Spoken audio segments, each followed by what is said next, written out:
Hello everyone, welcome back to another cool as heck episode of On Air-Deraan. I'm Vojta. And I'm Freddie. And we are here to discuss Chapter 11 of Mandalorian. Indeed. Chapter 11, Episode 3, Season 2. Yep, that's the same thing apparently. Yeah. And what were we thinking? I think on a whole we are mostly positive, but let's unpack that because it's... Let's unpack this loot crate. Yeah, this is now an unboxing video of this box that I have right here. Wow. It's see-through, so it's going to be a very bad video, especially since there is no video and it's audio only. See-through because we saw the episode. It's see-through. See-through. Yes! That was a punchline with no setup at all. A punchline that... I don't know why I'm actually opening this box. This isn't going anywhere else. No. It's just a box full of, bags and another box. Yeah, but... And what appears to be socks. I don't want to look at the box, if I'm perfectly honest. Well, what I will say, going back to what we established we would say about the episode, I really enjoyed it, personally. Even though it was on the short side. It was, as far as I'm aware, the second shortest episode of either season yet. Really? What's the shortest episode? Episode 2 of season 1. Oh yeah, because it's just which was 34 minutes as opposed to 35, which was this one. Yeah, I was hoping that they would be a bit longer. Yeah, I was under the impression that they promised that this season would have, on a whole, longer episodes. Which I guess, technically... they might end up with a higher average since the first episode of this season was the longest episode ever yet. True. And this one wasn't the shortest, so... yeah, could be good signs to come. But I genuinely think that this episode, what was really good, pretty visually spectacular, in my opinion. And also to cater to complaints of... people had towards the last episode, it definitely does move the story forward quite a bit. I would say that the last episode moved the story forward, but this one definitely did more overtly. Yeah, well, the majority of the previous episode was an obstacle to get to the plot. It had plot in the beginning and then the obstacle, but I would still say that it was good and did some world building with the Republic and stuff. Yeah. But in the case of this one... yeah, I don't think anyone can accuse this one of being, meandering or filler. No. This one was pretty much just to the point and doing both more story on, a wider level and doing more character development for Din and some others. Yeah, I'm happy with that. You previously told me some concerns that you had based on where this story is headed and who was involved. But unless you have some brief thoughts on that now, we should probably leave that until our spoiler discussion. Yeah, I might leave that to the spoiler discussion, but for now, an unspoiler thing, I sort of, I guess, complain against this episode is that it definitely could... I feel like it would benefit from being a bit longer. Maybe an extra 5 minutes just setting up the setting. Like how in episode 3... of season 1, you had Mando walking through, or episode 1 even, you had Mando walking through the markets on Navarro, and you see the Kawaki monkey lizard getting burnt on a spit. You don't see any of that in, any interesting... You do see interesting world building, but it would be nice to spend more time with it. That is true. And for it to breathe more, have more, downtime, because this episode was pretty to the point, straight to the point. It is true that for a place that... I'm just going to try to say this, and if Freddie decides that this is too spoilery, I will cut it out later. For a black market that gets frequented by a very wide variety of people from a few very different walks of life, it really did not feel like it at all. It was basically just a parking lot and a bar, and that's pretty much all we saw. I think they should have shown more of it. I think that would have benefited from that. It didn't even have to be 5-10 minutes, just 2 more minutes of just seedy people doing shady business. It's seedy. Towns are seedy, people aren't seedy, right? No, people can be seedy, I guess. Or you can't say shady, I don't know. Or are people the seeds that are in seedy streets? Whoa. Let's just say unsavory people. Unsavory, yes. They are... there sure were a couple not good of for your diet. Peeps. Is savory bad for your diet? No, you said unsavory. Oh, I see. So, there. Big brain. Oh. Well, yeah, I think that's sort of all we have to say for like non-spoiler. Yeah. So maybe just to re-establish what we should have established at the very beginning. it was good. We are trying to inject a little bit more life into these episodes, and by life I mean structure. Yes. So we are starting with what we've already done. Yeah. A short, non-spoilery discussion. We then we're going to do a summary of the episode. Try not to go on too many tangents because... we are going to try to cover more than 1 second of episode per hour. 5 minutes. No, to be fair, I think that's too generous. I think, what was it? With episode 1 of this season, we covered the first 10 seconds and 20 minutes. Well, we fluctuate on our speed. That sounded like you said fluctuate. I got nothing. I got nothing. Yeah, and we are then going to finish it off with more in-depth discussion of the stuff that we find worthy. Yeah. And we are going to find any chance we get to talk about Blues Brothers. Oh no! I already filled up our quota of once per episode. One Blues Brother. I'm not even that big of a fan. I did not like that film. Why? I would tell you, but I just can't it's tell. too late to change it to Blue Milk Brothers. We've established this. Or Blues Milk. Yeah, I believe there is already a Blue Milk podcast or something. Probably. Or There's I can't remember. Blue Milkman, the Blue Poster Blue Boy, Milk. Blue Evening TV. Ah yes, the Blue Men. The Blue Man Group. Yeah. Is that what you were talking about? The Blue Men. There's Phantomus, who I don't think got to English TVs because he's French, and I know how you Brits feel about the French. Yeah, we don't. You just don't have any feelings for No them. feelings. Only hatred. Yeah. That's not a feeling, is it? Well, no, that's... And that's the kind of structure and not getting on tangents that we're bringing into this episode. Okay, so now let's try and... To be honest, it's my fault for bringing up the Blues Brothers. It's okay. So, I guess we'll start with the summary. So this episode basically starts pretty much immediately after the last episode. Well, not immediately. A couple hours later, Wow. but nothing major has happened yet. Maybe days. Didn't they say 15 hours? I don't know. But they were limping towards Trask. Indeed. Which is where the frog lady wished to see her husband and give her eggs to him to fertilise. But the Razor Crest is pretty much falling apart, especially in atmosphere. Yeah, they have a not super smooth landing, which basically the Razor Crest crashes again. Falls into the ocean, which has to be lifted out, and he pays Mon Calamari to fix it. Yeah, do as well as he is able to. With 1,000 credits. And but the Frog Lady does have a touching reunion with Frogman. Mm-hmm. And Frogman tells Mando that there's people in the inn that know about the other Mandalorian coverts on this planet, on the planet Trask. Yeah, so he finds the people in that inn and embarks on a very cool boat ride with a bunch of Quarren seamen. Who are all brothers, apparently. Yeah, well, at least they refer to themselves as such. Then they...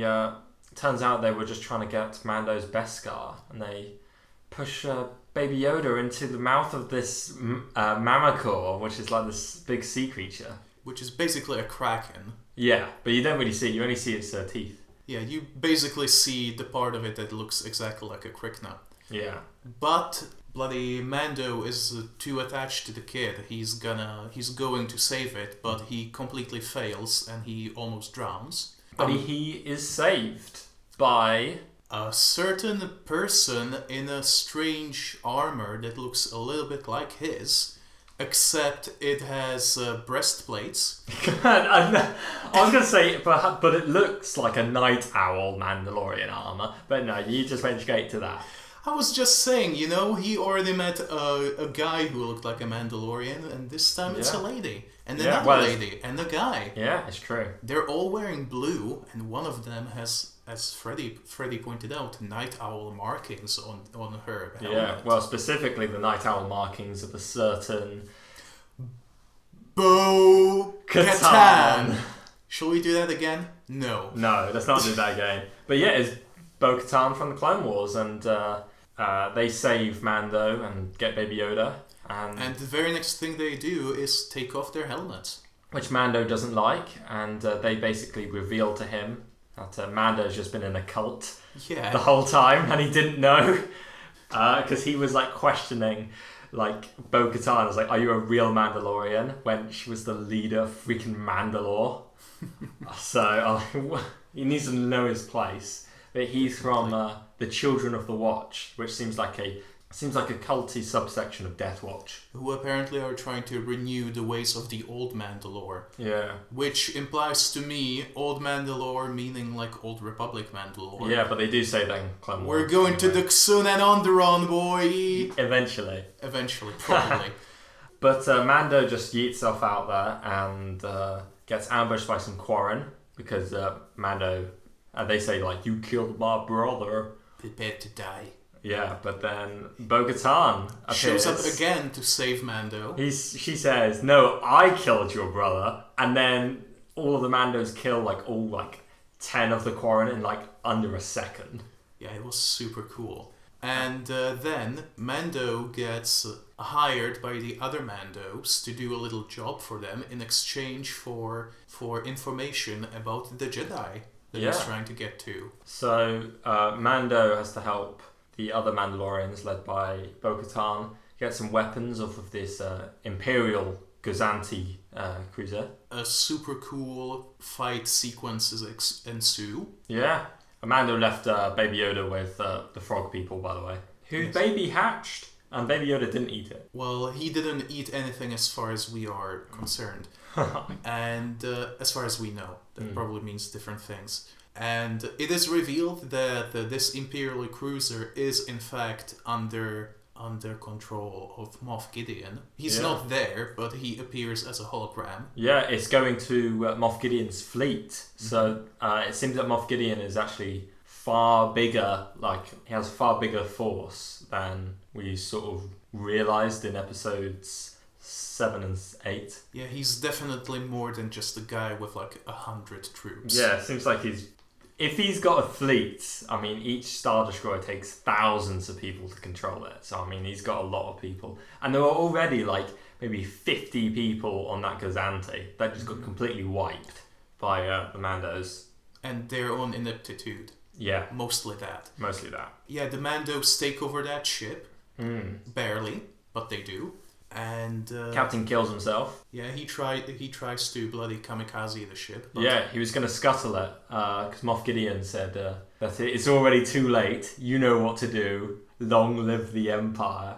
Something that's been defeated. It lost the war. Well, we don't know that if he's commanding an Imperial remnant sort of situation. But more on that later.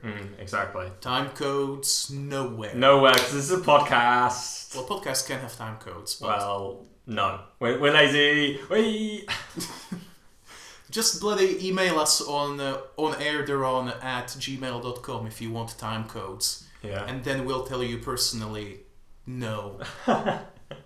Yeah. Unless. JK. Unless. But. A big but. Enormous butt. Jabba the Butt.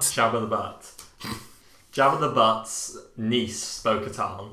Why do I say that? I don't know. Because I made Jabba the Butt her uncle, which sounds really kind of creepy. But-Katan. Let's not. Tells Mando, a certain Jedi, or former Jedi, shall I say, that she knows of and knows the location of. And it happens to be one Ahsoka Tano. Damn! And she is on the planet, forest. Oh, sorry. Go for it. The forest planet of Corvus. Corvus, meaning raven.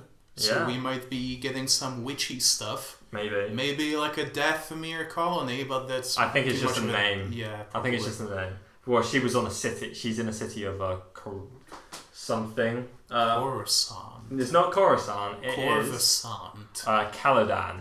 Calodan. Which sounds like the name of a Gondorian king, possibly. I don't know. That's probably not got anything to do with it. No. Well, I'll explain some. There's some cool references that this episode does make to legends, Star Wars legends. And we can basically get into that right now, because Yeah. that's the end of the episode. That's the end of the episode. Not this episode. Not this episode. No. Well, how long will this episode be? This will be the world's short. It's 17 minutes. 17 minutes. Yeah. Fair enough. Yeah, fair enough. We can just end this right now. No. Long live the Empire. Yes. I mean, we've already ran this into the ground, haven't we? But yeah, I'm glad we did sum up the summary reasonably quick. Boom. See, now we can actually talk about the things we want to talk about. For as long as we want. And not spend an hour talking about the fact that this one alien that was in the Bounty Hunters at the start of episode 2 was in fucking Force Awakens. I mentioned all the different amphibious species that a frog woman could have been. Or is played by bloody same guy as Luigi in the Mario Brothers. Which I think I only discussed off podcast, but still. Now you know. Yeah. The Cyclops was Luigi. Yeah. So, instead of talking about all those stupid references, now time to the references that I will talk about. So, the moon that they go on in the start of this episode, the entirety of this episode is called Trask, which is a KOTOR reference to Lieutenant Trask, the captain of the Hammerhead Corvette at the start of the game. Oh, lovely. I played that like 2 days ago and I have no memory of Well, him. he dies. He pulls a sword out against Darth Brian. What's his name? Malgus? No. He's from the old The one that looks like the nostalgia critic. What? Yeah, that he looks like the nostalgia critic. I don't think that's the one. I think it's just a random Dark Jedi. No, it is like it's Are you sure it's not Malgus? No, Malchus is The like Old Republic. 100 years later. It's Malek's apprentice. Malek, that's him. Yeah, it's Malek. Rami Malek. Yeah, Rami Malek himself. It's bloody, not John Cena. It's Freddie Mercury. Yeah. How did I mix up Freddie Mercury and John Cena? Well, you can't see Freddie Mercury because he's dead, and you can't see John Cena either. Because his wrestling career is dead. Oh! I hope he doesn't appear in the next Transformers film. As far as I know, he was a good one in the best Transformers film, but I haven't seen it, so I don't know. Well, I think all the humans are like the worst part of that film, apart from Memo, who is the best human in that film, and also the radio Transformer, who is the worst part of any film that he's in. Radio Transformer. You remember that one that hums Megan Fox's leg as if he was that a one's little only dog. in 2. Yeah, he's the worst part of that film. Yeah, but he's not in Bumblebee. Good. No, the Bumblebee is like a soft reboot of Transformers. So I hear. And also the guy that looks like Starscream isn't Starscream. Starscream. No, he's just another Seeker. What's a Seeker? A Seeker is a type of Transformer that turns into a plane. Are we going to cut out all of the Transformers stuff? Possibly. Now, back to Darth Nostalgia Critic. He kills Lieutenant Trask. And Trask is also the name of the moon. So, KOTOR reference, just like how Episode 1 has a KOTOR reference with the way they killed the Krayt Dragon. Well, no, I the way thought they you meant the film Episode 1. No, I mean, yeah, Episode 1 came out before KOTOR. That's why I was confused. Yeah, Episode 1 of Season 2. Yes. Strange how much they are taking from KOTOR. Yeah. I will have to investigate if... Well, no, we mentioned that Episode 2, the spiders were kind of similar to spider dudes from KOTOR 2. To Kinrath. But not as similar as they are to Krykna. I think their eggs look like Kinrath eggs, but you don't see what Krykna eggs look like. So they just made Krykna eggs look like Kinrath eggs. And it's still possible that the Krykna evolved from Kinraths. It's possible. It was a brief star detour. Yeah. Star Tours. Star Detours is already a Star Wars reference. Oh god, I blow that from my memory. I am sorry for reminding you of it. Yeah, big-headed, terrible show. Big-headed because they got big biggest heads. brains, which is a bad thing, of course. Yeah, big brain means you got like a hemorrhage or something. Major hemorrhage. Yeah. What was it? It's pretty cool though that this episode does introduce bo-katan Kryze.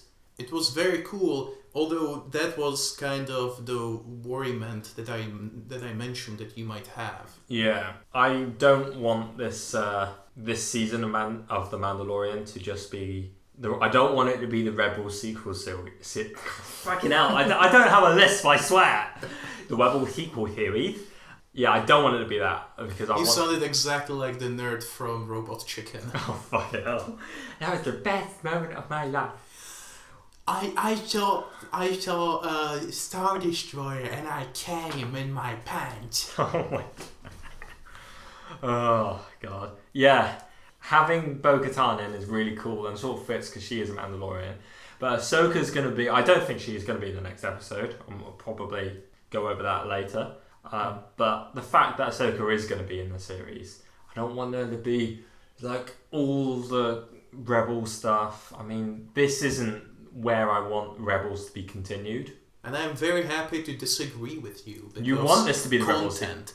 Not quite, because if this was a Rebel season 4 or 5, I guess, there would have been a much more of an emphasis on everything that isn't Din Djarin. But even though we have gotten the Darksaber and we are getting bo-katan and we will get Ahsoka, they were definitely used only in ways that serve to develop Din Djarin's character. Yeah, I agree. And that worries me much less than if Mando was just there when bo-katan does something cool and important for her story.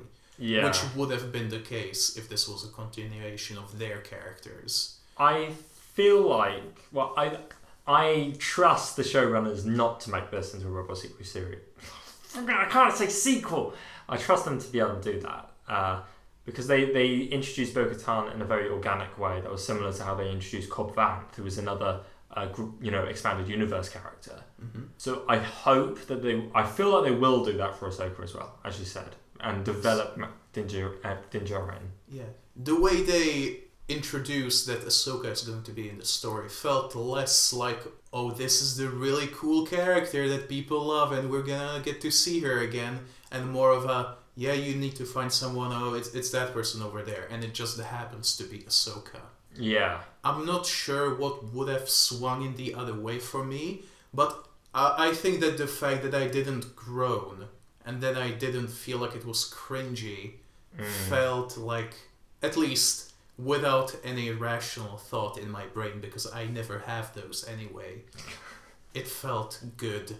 Yeah. That very elusive and hard to quantify good. I feel like it's possible that the whole Mandalorian aspect of Rebels is going to be continued in The Mandalorian. That is possible. Mm-hmm. Like how bo-katan was getting the weapons from the Gazanti mm-hmm. in preparation for her retaking of Mandalore. As well as being there to try to find more information about the Darksaber. Yeah. So it's possible we could see... I think we're definitely going to see bo-katan again. Yes. Well, we definitely will, because she wants to get something from Moff Gideon. Who is the villain. Who is the villain. So she kind of... Unless she beats him off screen, which I don't think is going to be the case. No. Yeah. That would be a very weird way. Well, JK, this was always about Baby Yoda and Moff Gideon was just there. What if Baby Yoda becomes the villain? What if Baby Yoda is Moff Gideon's strandcast? Baby Yoda force strangles bo-katan after she gets the Darksaber, and then Baby Yoda gets the Darksaber. Yes, because the only way to get the Darksaber is to beat its holder in combat. Yes. Like the Elder Wand in Harry Potter. Well, just forget that Sabine didn't beat Darth Maul, she just fucking took it from his house. Forget that. Well, she beat the ghosts that were in there? I guess. Was that in that that was as well? Night Sister ghosts, yeah. Yeah, maybe they were just That's not how it works anyway. But I like how it sort of does confirm this episode that bo-katan was the ruler of Mandalore. The rightful ruler. Well, she is called the heiress. Yeah, hence the name of the episode. Yeah, she is the titular heiress, and since she's the heiress, it kind of implies that she's never been the ruler before, but she will be eventually. Well, she should be anyway. She should be. I feel like is the thing. I don't think it's that she never was. I think it's that she should be. Some people I've seen say that Mandalore is under control of Moff Gideon, but I don't think that's the case. I mean, it could be where his base is, which would make it very poetic. Well, and also in that way, by defeating Moff Gideon, they would be like reclaiming Mandalore for Mandalorians, and they could reestablish what Mandalorians actually are, which would be like a good ending to Din Djarin's story. I think it's possible, but I feel like Mandalore is too far away.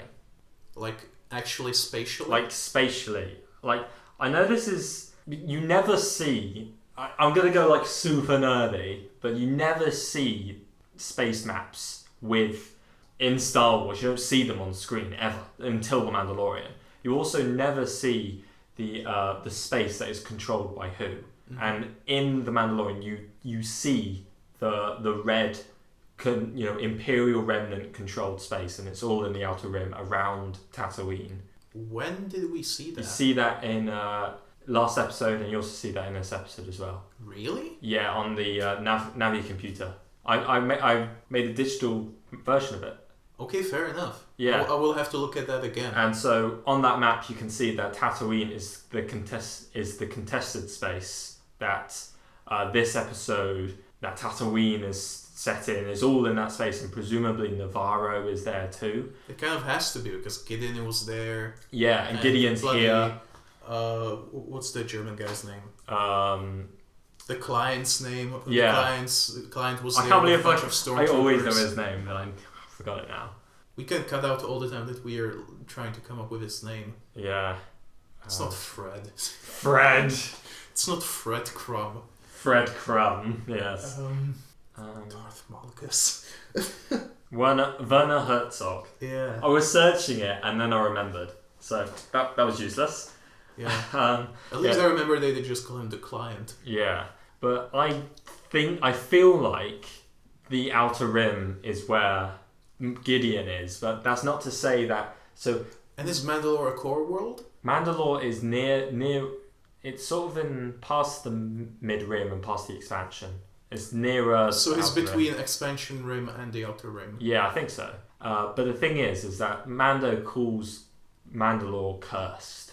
Mm-hmm. Because everyone who goes there dies, according to him. So which I felt that bo-katan was a little weirded out when he said that. Yeah, she sort of said, "Cut your BS. You were brought up in a cult." So the thing is, this sort of explains why Mando knows nothing. He didn't even know about the Jedi history with Mandalore, which is pretty central to why the Mandalorians, fight like they do. Like literally everything Mandalore was in their history was to kill Jedi, basically. Mm. And Mando didn't know that. The question now is, why does he have that superstition? Is it just, and I'm saying just because it's definitely at least partially that, because the children of the Watch didn't want their people to interact with like other Mandalorians? Yeah. Or is it because there's actually someone bad stationed there? For example, Moff Gideon. Because, like, if he has the Darksaber, which is usually held by those who rule Mandalore, he probably is there. But I feel like everyone on Mandalore is dead. I feel like when we saw it in Rebels, it was like parts of it were missing, right? Well, Mandalore had already been irradiated. Or was that one of those like moons of Mandalore that's like totally wrecked? No, that was Concord Dawn. That's just a planet in Mandalorian space. Okay, that was destroyed in one of the Mandalorian civil wars before Phantom Menace, which possibly that's where Jango Fett says he's from. He said he's from Concord Dawn. So that links into my idea that I feel like Jango Fett is from Mandalorian space, but I mean, a lot of people are just racist towards some people. Which you might elaborate on soon on our YouTube channel. Yeah, plugging our YouTube channel on Air-Deraan. Plug it up. That's a Stephen King reference. Huh. Indeed. But yeah, like, what was it? Sundari is like one of the few cities on Mandalore. And it's possible, like, it's called the Mandalorian, like the Purge, Mandalorian Purge or Great Purge, whatever it's called. So presumably, all the Mandalorians left. Would they really be left? Would there be people left there? There's always a straggler or two, but why would they live there? It seems that all the coverts left Mandalore that they're hiding. I feel like because they want the Beskar, the people. Remember, you got to remember that Mandalore was under Imperial occupation from the end of the Clone Wars to Star Wars Rebels. When they revolted, the Empire sees the entire planet as rebels or whatever. They would they blew up friggin' Alderaan. Why wouldn't they kill everyone on Mandalore using maybe they gassed everybody using this weird sort of thing. I don't know why. That's what made me think it was what he was implying, cursed. Or some sort of thing that Sabine created this electroshock thing that kills everyone in Beskar. So it could be that. Although it's possible that maybe these Mandalorians didn't have Beskar, bo-katans. Yeah. Because there's a point during that big shootout on the big freighter. It's not a freighter, is it? Is it a freighter? Sort of Gazanti. On the Gazanti. Yeah, it might be a freighter. Yeah, where they seemed to be. Basically, there were too many stormtroopers in the corridor so that they couldn't reach the bridge on time. So Din Djarin just charged through their fire with a couple of thermal detonators. And I think that if the other Mandos had the same level armor as he did, they would probably do that anyway. Yeah, you would think. I would think so. Yeah, so it's possible they don't. Maybe a vast majority of Mandalorians don't have Beskar. Because I guess a lot of the people in the Mandalorian coverts that we see in Season 1 don't have Beskar. Because they were all like, I want the Beskar. And Jon Favreau's big guy was like, I don't know, he was saying something, wasn't he? Did they pull a knife on each other? Remember? In episode 3? It's been a while, to be honest. But this might also explain why in the Clone Wars and in Rebels, you just see people die. Mandalorians are killed quite easily. Yeah. And there were a lot of Death Watch. A lot. There used to be a lot of Death Watch. Yeah, they're probably all dead now. Oh, more like Dead Watch. Yeah. More like Dead Don't Watch because they don't have eyes because they rotted off. Yeah, because they're dead. Watch. Yes. I do think that Mando's cult, the Children of the Watch, might be tied to Death Watch in some way. I don't know what else that could be because, one, it's called a watch. How many watches would they have? Yeah. 2, they had the Death Watch insignia on them. Well, at least the people who saved Mando. Yeah. And who else would the cult be other than those people? I don't think that they would have handed him off to another cult or another group. Yeah. I'm pretty sure they are the extension of Death Watch. Just a more radicalized one. It's possible that it's just part of it. Even more radicalized Death Watch. Yeah, or it's split off from Death Watch. You never know. Possibly. But, Din Djarin wasn't a toddler. He would probably remember being with a group of Mandalorians and then everyone deciding, oh no, these ones aren't the real Mandalorians. This is the only way. Yeah, but you got to remember as well that friggin' Death Watch joined Darth Maul. And I would say a majority of Death Watch joined Darth Maul. That's the thing you got to remember. It was only bo-katan's lot that left. That was the very end of Clone Wars, right? Yeah. Do we know how old Din Djarin is? I don't think so. Oh, but also his parents died during the Clone Wars. Yeah. And the Clone Wars is only 3 years long. I think that when Darth Maul took over Mandalore, that was in the second year of the Clone Wars, and Darth Maul obviously held it until the end. So the reason I say this is probably the second year is because in the latest season, Ahsoka's walkabout is set 9 months before Revenge of the Sith. What, really? Yeah, because that's when Anakin... Doesn't she go straight from there? No. What happens before Ahsoka's walkabout and... After Ahsoka... Well, no, because Anakin is going to the Outer Rim sieges, and he's there for 9 months while Padme's pregnant. What, 9 months? Well, something around that mark. No more than 9 months. She's not noticeably pregnant at the beginning of the film, is she? At the beginning of what? The film. What? 3. Well, she gave birth like 2 weeks later. Well, at the end of the film. Yeah. But she had to tell him that she's pregnant. Yeah. So the thing is that was the last time that Anakin and Padme were with each other, like physically. Wink. Yeah. And biblically, you might say. And then at some point in that 9 month span is the Bad Batch arc when on the hologram Anakin's just fucking stupid because Padme's visibly pregnant. Oh yeah, she wasn't she? Yeah. I forgot about that. Yeah. Oh yeah, and Obi-Wan totally knows that there's stuff going on, but not enough of the stuff. Yeah. I guess. So like my point was... We will discuss the implications of that when we do the Bad Batch arc on this podcast. Yeah, which might... 5 years. 5 years, yeah. If we do one Clone Wars episode a week. Starting with... The movie! Oh... But that's a bad one. Yeah, not good movie. The question is it the second worst theatrically released film or the third worst theatrically released film? Well, what's the worst? Rise of Skywalker. Oh, yeah, that's true. We've discussed this. Yeah. Anyway. Ewoks 1 and 2. Those are TV films. Oh yeah, that's true.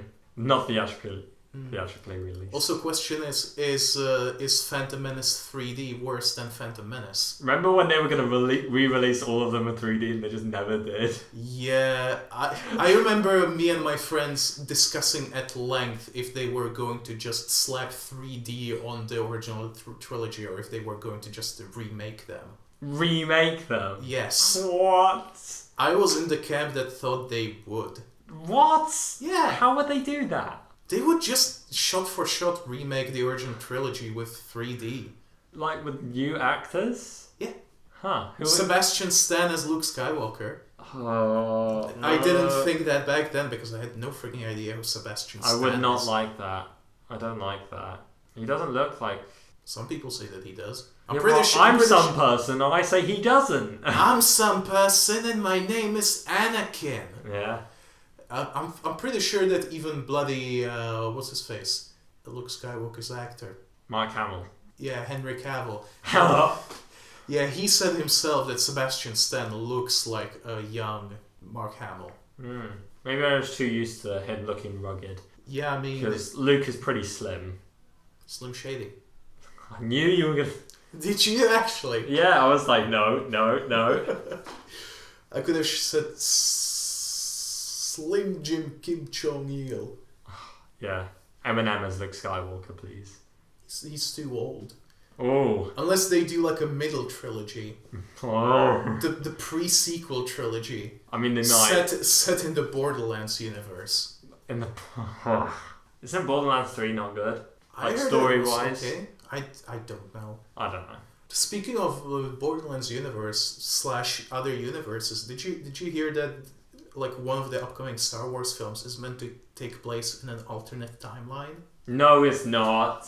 Is this from the same source that says there's going to be an Obi-Wan Kenobi spin-off show? No, because the Obi-Wan Kenobi spin-off show is happening. No, it's not. It is! No they way. got Ewan McGregor on a panel and he said it's happening. I don't believe it. It is! I'll believe it when I see it is happening! It's definitely happening. And it's definitely more so happening than the Boba Fett film or TV show that was meant to be made by bloody Trank. Yeah, Josh Trank. Yeah, that got Bolivar cancelled. Trank. Yeah. That got cancelled because Trank got cancelled. Got cancelled because he couldn't direct. I'm fairly sure that it was more so because he kind of trashed his hotel room and was a bit of a dick. Oh. Wait, which film did Josh Trank did? He made Fan Four Stick? Yeah, Fan Four Stick, and before then he made Chronicle, which is a found footage superhero film, which I actually really like. Yeah, I thought it was really good. Written by Max Landis, who is also cancelled, but for even worse reasons. Well, I mean, if I'm being honest, I'm surprised he wasn't cancelled long ago. That's all I'm going to say. For not being good or for being evil? I'm pretty sure he sort of, I don't know, said things on his YouTube channel that I stumbled upon many moons ago. Yeah, I'm fairly sure that when people realized what actually he meant, when people actually came out, then he got cancelled. And he's trying to come back now, which I feel is slightly... Bright 2! That was meant to be his Star Wars. How can you write that and think, yeah, this is good? I mean... Well, he did write that friggin' Superman comic that he said, or... and when American Alien. When it got released he on his YouTube channel, I think, don't quote me on this, but I'm pretty sure that was when he did his... uploaded his hate piece on Death of Superman. What do you mean hate piece on Death of Superman? He like riled on it and then said like, I can write something much better. I mean, his pitch for A Death of Superman was a long time before then, I'm pretty sure. Maybe. I'm pretty sure that's the first video of his that I watched, which started my phase when I liked Max Landis until I didn't, for obvious reasons.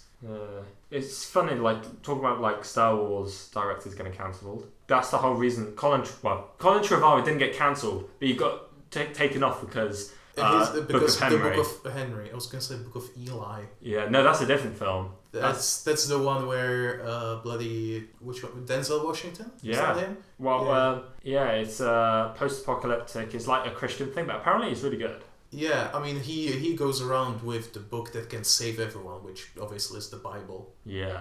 Apparently it's better. It's not a one-dimensional film. Yeah, I mean, it's probably not like a Left Behind sort of situation. No. Is that a real film, or is that the parody from The Simpsons? I don't know. I know Book of Eli has a big twist that I know. I'm pretty sure I know that too. Yeah. Let's not say it. Teasing. Yeah, Colin Trevorrow just bloody email in and we'll tell you. On Air-Deraan, one word, @gmail.com. Indeed. Send us money. Just an email saying money. Yeah. If you want to give us money, we'll set up a Patreon. We're giving like that. Yeah. To our 5 viewers. Yeah. Well, I mean, our first episode got 6 viewers. Actually. Ooh. One of which may or may not be you. Oh yeah, that's true. I always forget. No, but viewing, like playing it on Podbean, doesn't count as a download. Interesting. Very interesting. It's just Colin Trevorrow just got like taken off episode 9 because the Book of Henry wasn't good, and I feel like it could have been interesting, his episode 9. Yeah. If you're interested, go to Mr. Sunday Movies channel and look at their animation of what that episode probably was going to be. Yeah, I think it's quite good, and he did a more in-depth rundown, I think. Now we're helping even blame Mr. Sunday Movies. He's a struggling artist. I mean, if you listen to his episodes, he really is struggling to regain his sanity. Yeah. He has too many children. Too many children? Which is more than 0. Yes. Speaking of children, Baby Yoda didn't eat the frog baby. That we know about. I think that Baby Yoda realised, oh shit, it's cute, and then was like endeared, like he wanted to like play with it. He wasn't trying to eat it, because Mando took Baby Yoda away and he was crying when he had taken away from the frogling. Tadpole. Yeah, but it wasn't really a tadpole. It was like it sort of was it was somewhere between a tadpole and a baby fish. Yeah, but Baby Yoda seemed to like playing with it. Yeah, I wonder. It's kind of ambiguous if that was like Baby Yoda's redemption, or if he was just playing with it, waiting for a time when neither of the frog parents was looking so that he could eat it. No! I would hate that. It's funny though, seeing how everything works on this planet, like with the chowder dispensers from the ceiling. It sort of felt like a Teletubbies kind of thing. Yeah, like with Telly Custard or whatever it's called. Tubby Custard. Soylent Pink. Soylent Pink is Teletubbies. Oh no! That's a twist that I just spoiled For how old is Soylent Green? Like 60 I've years? never seen it and I know the twist. Me neither. I know that. I found out that twist from fucking Watch Mojo. Me too, probably. Yeah, sad times. But then again, Watch Mojo is how I found Mr. Sunday Movies. Oh, and Red Letter Media, maybe? Fair enough. Jeremy Johns. Oh, nice. So... Can't complain there. No. I think I find them all just organically. By organically, thanks to the all-powerful, almighty YouTube algorithm. Yeah. Praise be. Praise be. Or maybe not. I, for one, welcome our YouTube overlords. But, like, how Baby Yoda was eating all the eggs. He was bad. But then Baby Yoda, in his egg pod, got eaten by a sea creature. By Mamacor. By Joe Mamacor. Who's Joe Mamacor? Joe Mamacor balls. In any case. It was funny how forced the Quarren was trying to, like, make Mando and Baby Yoda look at the feeding bit. He was like, you ever seen a Mamacor feed? It's quite a sight. It felt kind of natural to me. I was completely caught off guard. I don't know about you. Yeah, I was caught off guard the first time, but rewatching it seems so forced. Like, as in, like, he's, like, trying his best, like, fucking stand right there. Stand right there for me. Make all I'm pretty sure the kid will like it. Or however he talked. If only he knew that Baby Yoda is probably worth more money than all of Beskar that Mando has. Yeah, literally. Almost called him Lando. The Landorian. Landalorian. Yeah. Landonus. Landonus Balthazar Calrissian. That's his full name. Indeed. Yeah, because Mando got paid in Beskar, in all that Beskar. Oh yeah, for the baby. For the baby. So that implies that Baby Yoda's worth more. Probably, because there's no way they would pay full price for the Strand cast that he isn't. Yeah, he's not a Strand cast. Oh, that makes me think though. Does Mando know that the Jedi aren't the same as Baby Yoda's species? That's a good question that I heard brought up on Star Wars Explained, where you probably... Oh yeah, I remember that. That's true. Thanks, Alex, from Star Wars Explained. Formerly known as Star Wars Minute. Yeah, it's true. Not to be confused with Star Wars Minute. I'm not going to specify what that is. No. That would be ruining the twist. Baby Yoda's species. Yes. Jedi, yes, no. I'm fairly sure that someone's told him that the Jedi are a group rather than a race. Yeah, but Mando didn't realise that friggin' being a Mandalorian is just a creed until now. Until, like, this season. No, but, like, wasn't he not told... No, actually, I don't think that he was told that it's a group rather than a race. Yeah. It's possible that he might be thinking that he's just looking for more green gremlins. But the thing is that Mando views Baby Yoda, he views the Jedi, like, as a group, but also as a people, like how he views the Mandalorians. It's like, whenever he's saying, I want to find the Mandalorians, people that look like me, implying that he thinks Mandalorians are what they wear. They are what they look like. Mandalorians are fucking racist. I was gonna say Mandalorians are bloody armored bears from... His Dark Materials. From His Dark Materials. Indeed, yeah. It will be interesting to see what happens, but Mando's being questioned about, like, his beliefs. As I said, like, I can't remember which podcast. All of them, probably. That I'm... This series is 100% about identity. I'm going to stick by that. Mm-hmm. I'm going to actually 200% it. Because, like, Mando's been challenged in episode 1 about, like, what it means to be a Mandalorian by wearing the armor.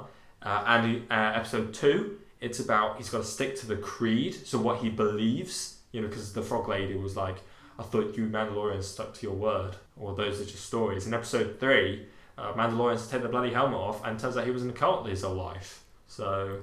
Yeah, and we'll see how far it progresses in the other episodes. When he meets Ahsoka and realizes that the Jedi are not one race, he might have some more revelations about the creed and the race of Mandalorians. If there is such a thing as a race of Mandalorians. I think by Rebels they realised let's not imply that it is, because in Clone Wars they were all very, very white and blonde. Yeah, And by Rebels, they were like, maybe not. Yeah. I mean, now we have Pedro Pascal, who's of some sort of Spanish descent. Yeah. We have Sabine Wren, who at least by your eye, is some sort of a South Asian. Or is that East Asian, perhaps? Asian. But in Bo-Katan Rebels, is at least ginger. In Rebels, you see Mandalorians of all races, Earth races, obviously. I mean, it doesn't really matter in Star Wars. The first African-American Mandalorian. You do? What if Finn is also the first African-American Mandalorian? That pissed me off so much. We've already discussed Are you sure this. that wasn't in the kitchen? I can't even remember. I think it was both, to be honest. Both is good. Bo-Katan. Bo-Katan. It is funny how, Bo-Katan's sister is called Satine, so Satine Kryze. And it was such a big, oh my god moment when you find out that Bo-Katan was Satine's sister, because her name is Bo-Katan. That's her first name. That's so weird. Oh, also, we have Sasha Banks as one of the Mandalorians as well, and she's, of course, African-American. The actress is, the character isn't. Because there's no Africa or America in Star Wars. Yeah. By the way, Sasha Banks is Snoop Dogg's cousin. Didn't know that. It's what they say basically anytime she's on screen in any wrestling show. Wait, so is it a joke then? No, it's real. Oh, fair. Yeah. I can't remember Sasha Banks' character's name. Me neither. She wasn't very important. She had 1 or 2 lines, which is a bit strange since they put her in the thumbnail. But I think that it was a little bit of a distraction from Bo-Katan. Because when you have just Sasha Banks in there, people are like, oh, she could be Sabine, or she could be... Some people might look that she vaguely looks like Ahsoka, so maybe it's her. But Ahsoka is retconned as a human. I mean, Ahsoka does have a human already playing her. Yeah, well, possibly. Is Rosario Dawson going to be playing Ahsoka? I'm 100% sure that she is. But is Rosario Dawson going to voice Ahsoka, or is it going to be the original voice actress? That's a good question. It could be, since, as you mentioned, they got the original voice actress for Bo-Katan. So Katie Sackhoff plays Bo-Katan in Clone Wars and Rebels, voice actor. And she played Bo-Katan, physically in live action in this episode. And if you don't know who she is, she had a big role in Battlestar Galactica. And she's done a lot of sci-fi stuff since then, obviously. Battlestar Galactica is one of the biggest deals that are. It's big enough of a deal that they screened the finale of it in the bloody United Nations. Yeah, which is pretty crazy. Yeah. Apparently it's very good. I can keep needing to watch it. We can make a special episode out of this. If people write in on Air-Deraan, one word, at Gmail. The only way for your emails to be read by us is if you subscribe to the On Air-Deraan YouTube channel. That we know. Yeah, we will know. And also you have to... It's $25 per week Patreon level? Layers. We're going to change our levels to layers. Layers. Layers. Yes, Star Wars is like onions. It has layers. The Shrek Star Wars crossover we needed but didn't deserve. Bloody Shrek Wars. Shrek Wars. Oh my god. Which character would Shrek be? Is Shrek Han Solo? He's got the jacket. I was thinking more like Zeb. Zeb. Or that Lasat Jedi from Fallen Order. Oh yeah, I can't remember his name. Me neither.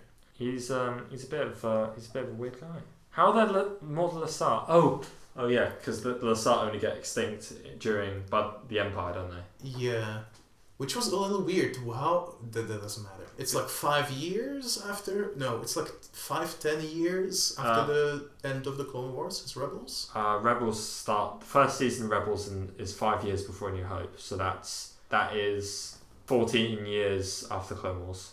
Don't we see Luke as a very little boy? No, he was just far away. Okay, fair enough. I mean, we do see him as a very little boy, but that's just perspective. Okay, the thing is that I actually woke up like in the middle of the night the other day thinking about why we look so small.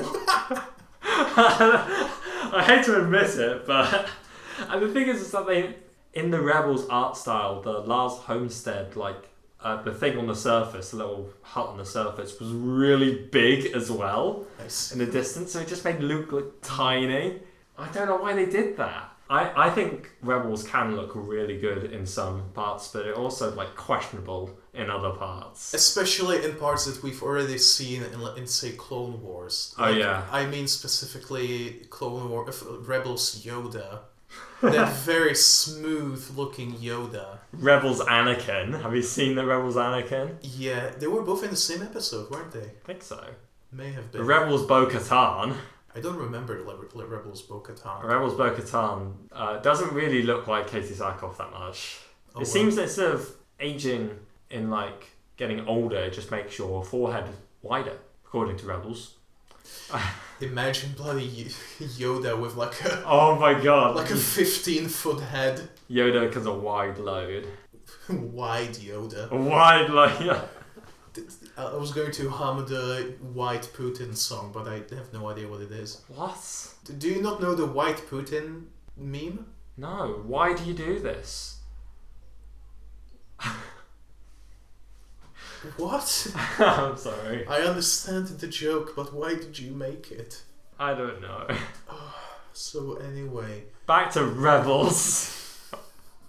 Thanks for tuning into this Rebels podcast. And I hope you have seen Rebels before, because we're spoiling it left and right. I only saw Rebels because if you didn't watch Rebels, then you don't know who Bo-Katan is. This episode's pretty weird, probably. That's also a good question. Did they set up who Bo-Katan is properly in this show, or were they just oh, here this character? Well, they say, I'm Bo-Katan, I was the leader of Mandalore, I want to get Mandalore back, I want to get the Darksaber, which makes me the leader of Mandalore.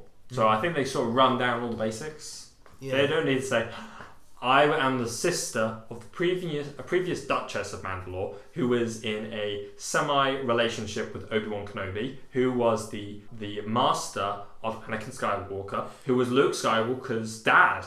And she was also deposed and kind of succeeded by Darth Maul, who was then almost killed by Darth Sidious, and blah blah blah. And he escaped, and then he came back. Except his brother didn't. Yeah. Every now and then I remember the name Savage Opress. Voiced by same guy as SpongeBob. Is that why he's yellow? Oh, no, not SpongeBob. Krusty the Krab, sorry. Krusty Krab. No, what's his name? Mr. Krabs. Krusty the Krab. I think of The Simpsons. Sand in the crabs. Yes, Mr. Krabs, his voice actor, voices... Were you just thinking of the Krusty Burger? Yes. Well, it is called Krusty Krabs. Is it? Yeah. Okay. Yeah, which sounds... Is that a Simpsons reference? I don't think so. SpongeBob isn't older than the Simpsons, is it? No. He's also yellow like the Simpsons. He is. And Savage Opress. Yes, Savage Opress is yellow, and he's... well, is it clear if Darth Maul, his skin is red, or if the red is tattoos as well? I'm pretty sure that his skin is red. And I'm pretty sure that at least the visual dictionary implied that the black is tattoo. How do you pronounce that word? Tattoo. Tattoo. Yeah, like the moons of... the suns of Tatooine. Tattoo. Tattoo 1 and Tattoo 2. Am I pronouncing it correctly? Tattoo? Tattoo. Tattoo. Like Batu. Which one's Batu again? Batu's from Disney World theme park thing. Oh, in the new Star Tours. Yeah. Yeah, whatever it's not called. called Star Tours. Edge. Galaxy's Edge. Galaxy's Edge. Yeah, because Batu appears in fucking everything now. You know, Black Spire. I don't remember that. It appears in... Well, they name drop it in Solo, Black Spire Outpost. They bloody go there in the second Thrawn book. In the Clone Wars. Oh, sorry. In the Clone Wars and not in the Clone Wars, I think. I don't know, actually. And they go to it somewhere else. Probably in, bloody kids' book. Hondo's there. Hondo Onaka. Well, we see Hondo in Mandalorian. I kind of hope so. Didn't he die? No, he's alive in Force Awakens in that era. How do we know that? Because he's in Galaxy's Edge. Galaxy of Adventures. Yeah, well, good series. Very good series that needs our help. It does. Watch the Obi-Wan short at the very least. Yeah, I think the Han Solo one's good. There are like 5 for like every character, so that's not... I think they're all good. Yeah, basically. They're all good. I really like that one in... I think it's meant to be a recap of like the entire series, where it's like Anakin and Obi-Wan standing next to each other, getting older, and then facing off against Dooku and then against each other. I need to rewatch that. It's good. You're making me want to rewatch it. Let's watch it right now. Oh. Let's pause the podcast. Wow, that was so good. Oh my god! It broke new ground. We didn't actually watch it. No. I'm just going to end that bit right there. That's kind of my bit. It's just, instead of yes-anding, I just yes but actually no every bit. I should stop doing that. You are the Ryan Johnson of podcasts. I subvert everyone's expectations. No. No, I subvert expectations by finishing your sentence. Whilst you are actually meant to finish my sandwich. Indeed.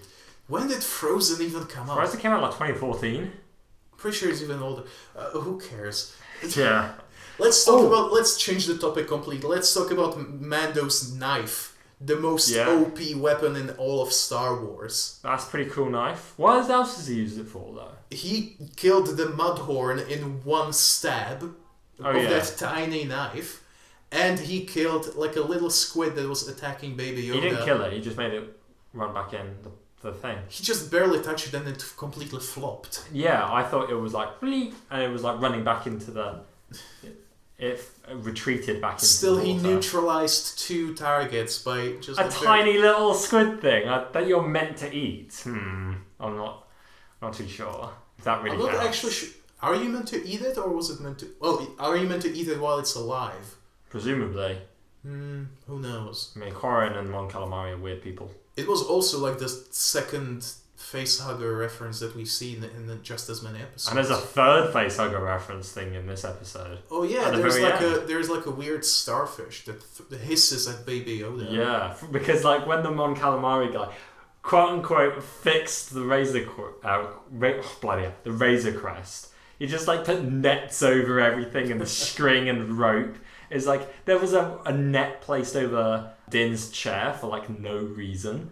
It's like it looked like a complete wreck, and it cost Mando 1,000 credits. I mean, it was at least space worthy. Yeah, well, to our knowledge. And I mean, he may have just crashed immediately. Yeah. Or did we see him go out of the atmosphere? We saw him start to leave, I think. Pretty sure we saw him in space. Yeah. In space. Yeah, so that's subverting your expectations. See, that's subverting my expectations again because you finished it. Yeah. But speaking of knives, bo-katan's knife that she pulls up to the Imperial captain, that's like on her wrist gauntlet thing, is the same type of knife. Actually, no, it's on like the back of the hand. It's the same type of knife as in Republic Commando. Oh, that's really cool. So, yeah. Which I noticed is on your desktop. What's on my desktop?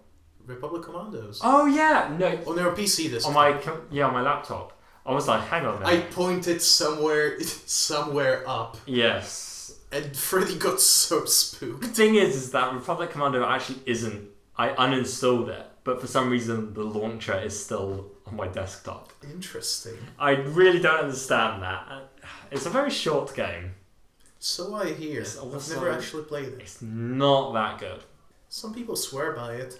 I'm not going to swear by it. I think... You're going to swear at it? Yeah, fuck you, Republic Commando. Actually, like it reasonably, but I think there should be a sequel, and it should be longer. Should it be New Republic Commando? Imperial Commando. Whoa. I would like a friggin' Imperial campaign when they don't fucking turn into rebels. Star Wars Battlefront 2. I mean, Star Wars Battlefront 2, that is. There might... Well, yeah, they don't turn into bloody rebels in the original Battlefront 2. No, they just die. They die, yeah. I'm pretty sure that the last mission is Death Star, where they just all die, as far as I'm aware. They being the remnants of Vader's fist. Yeah. Which, aka the 501st. It's I thought it was interesting, the original campaign. But the EA campaign just like took the easy route. They're like, oh, Iden Versio, she realised that she was on the wrong side. I mean, Princess Leia just has the power to influence everyone to she had good. turned by then. The only reason she became a rebel is because she had to blow up her own homeworld, which I mean is fair enough. But I mean, that's such a... If you're going to make your bad guy turn into a good guy, making them do it for a selfish reason probably isn't the way to go. Just saying EA.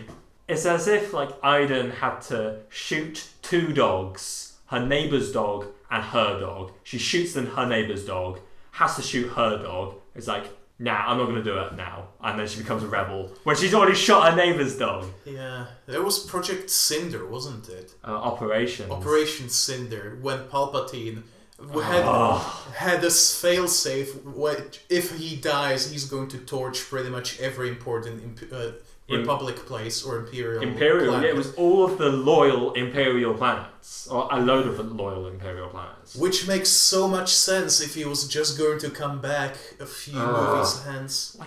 Because he came back, what was the point in getting everyone killed? Including his homeworld. Yeah, he was going to pretty much blow up Naboo. Project Cinder did include Naboo. Yeah. Oh, God. And I just even sending all of the Empire to basically die on Jakku, why?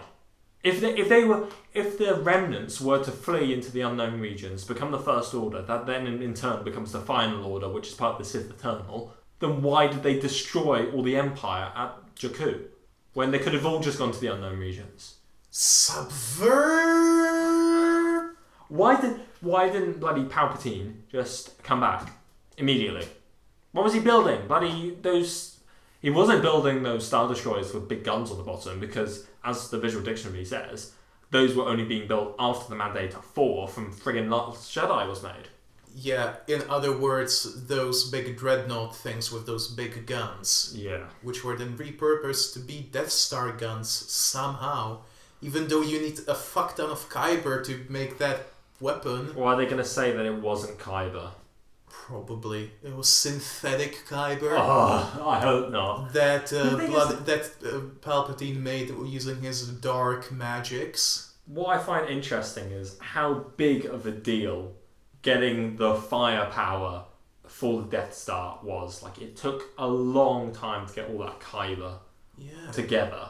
They were strip mining Ilum in order to get Kyber. They were getting it from all these other planets. Oh yeah, that's what it was for. Yeah, they were getting it from all these other planets like Jeddah and Magito and stuff. Not just the Kyber, even like raw materials to make all of the structure. Then they just made the second one, and they just made freaking third one. In the Legends. Star Tours. And I was talking about bloody Starkiller Base. Oh, yeah. That wasn't really them. But still, where did they get all the resources? I assume that it was being followed. But you still have to build things in that ground's place. I think Starkiller Base is somehow more believable than the Final Order fleet. Because, at least with the First Order, they controlled other planets in the outer rim, like in the unknown regions, whereas the Final Order only controlled Exegol. I almost said testicle then, but I didn't. I mean, Palpatine kind of looks like a testicle. Yeah, so... He also looks like a prune face. He does. Will prune face appear in The Mandalorian? The action already has gone boom, so the face must be a prune. Yeah, well, we've already seen Mando's face, but what if that's just makeup? Yeah. I mean, I have already theorized that he doesn't actually look like Pedro Pascal. Because the only person who's seen him without a mask was IG-11, who could have been fooled by something. Huh?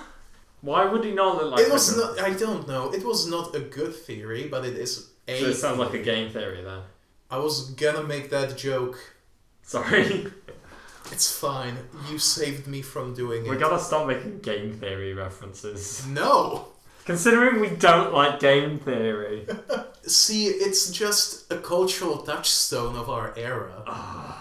Just like the other thing that we're not going to mention. Yes, we're not going to mention that. Ever. No. Ever. Okay. Pickle Rick! I almost spilled my coffee when I did that. Yeah. Fortunately, I already drank it.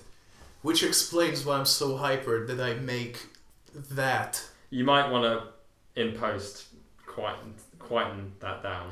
Oh no, I forgot to do that for the other one. Uh-oh. Well, you got to remember this time. I can fix it in post. Yes. In post. Oh. Sent by post. Sent by owl mail, Hedwig mail. It's much faster than snail mail. Literal snail That mail. Reminds me. Speaking of snails, yeah. Mando uses the currency, the Mon Calamari flan, in order to pay for information on the Mandalorian covert in the inn.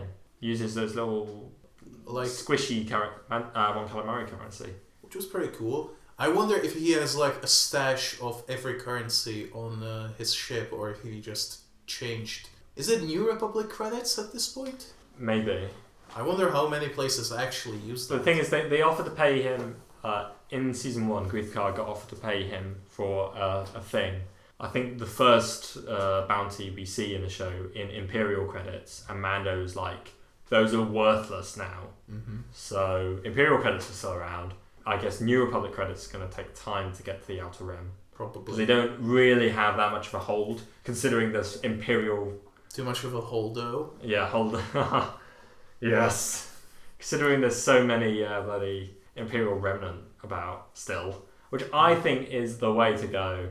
Fuck Bloodline, fuck Aftermath for saying that there's not going to be anything in between episode 6 and 7. That could just be New Republic propaganda. Yeah, it could be. It could just be... I don't remember the specific passages in Bloodline that say that nothing happened. Me neither, to be honest. I think something said that there was lots of peace. Mm. But I think that can be, maybe it was peace for the core worlds, but the Outer Rim was a shit show. I mean, they could just be saying that because they're not going to get involved and they're gonna let someone else do the fighting for them.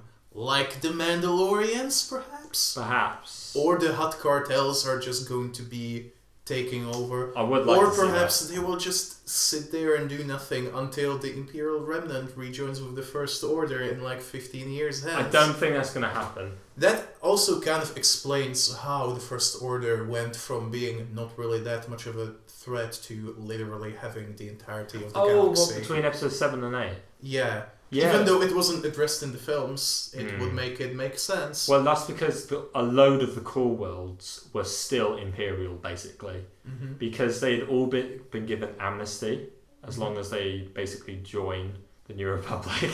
You did say that that's what happened to Coruscant as well, which may or may not have been off podcast. This was off podcast. So Masamida, who is the blue horny guy. I was hoping you wouldn't say that. Well, I'm talking about his horns. I know. He's hornier than the eye could see. Yeah, like Michael Graham. This is an obscure reference. Literally, no one knows what this is. Literally, but what was I saying? Masamida Yes. was after Palpatine died. He was the de facto leader of the Empire, and the Empire or Coruscant? The Empire and Coruscant. Okay. Then he was like, "Let me surrender." And then, not Padme, Leia was like, okay, make the Empire surrender. And he was like, I don't have that power. And then Leia's like, get that power, bitch. You have that power too. Yes. Palpatine had it. I have it. Palpatine had it. Your clone father didn't have it. Is Mazamida's father a clone? No, Rey's father. Oh, right. Well, he was talking to Leia. It was just remember? Oh, yeah, I forgot that. Whoops. Yeah, we are talking about the narration from the first trailer for Force Awakens. Yeah, that's what I was thinking you were... I didn't think you were referencing the episode 6. No. If I didn't hear it in the trailer for Force Awakens, I would have no fucking clue what that is. Oh, it's in episode 6. Yeah, that's just before he tells Leia that she's his sister. Yeah. even though they kissed like 5 times. 3 times. On screen. I'm pretty sure they kissed more in the comic and stuff. Oh, the fucking Star Wars comics. I've had enough. I've already had my rant today off podcast. Look, there is a good amount of Star Wars comics that are not drawn by Salvador Larroca, who's infamous for tracing faces of people from the original trilogy. And porn? Is he the one that... No, that's a different guy. Oh. That's Mike Del... No, it's not Mike Del Mondo. It's a different guy. Yeah, but he the one that does this mainline Star Wars comic, he traces stills from the movies, fan art, ships from just source books. Yeah, I just sent Freddie a picture this morning of a shirtless Han Solo chopping wood and Princess Leia watching him and blushing. It's literally just a still of Leia's face with some really shitty blush added. Yeah. And Han Solo's head is way too big for his body. It just doesn't look right. Nothing about that whole page looked right. I don't understand. Like, if you're gonna trace shirtless Han Solo, don't trace the body of a random person. Go to like anything with freaking Harrison Ford shirtless. I'm pretty sure you would find a bunch of like Indiana Jones. Yeah, Indiana Jones. The problem is that like 80s good-looking guys didn't quite look like modern-day good-looking guys. Yeah, like I'm maybe... pretty sure Indiana Jones wasn't like ripped. Hench. Yeah, he wasn't ripped at all. Yeah, even though Harrison Ford was strong. More like Harry Strongford. Indeed. That hurt. I was going to say Harrison Strong, but that would have been even worse. Mark Strong? I want him to play Malak. Not Malkus. No. Yeah. Not Malak. Yeah, Malak. The guy from KOTOR. the Old Republic, yeah. Yeah. Oh, Knights of the Old Republic. Knights of the Old Republic. Malgus is from the Old Republic. Tor. Small Tor. Malak. Or Sutor. Revan and Malak is from bloody... KOTOR. KOTOR? The first one and flashbacks in the second one. Yes. I think. Yeah. I think those are flashbacks to the Mandalorian War, actually. Wait, in KOTOR 2? Yeah. Yeah, well, it's a shame because KOTOR 2 had some really good writing.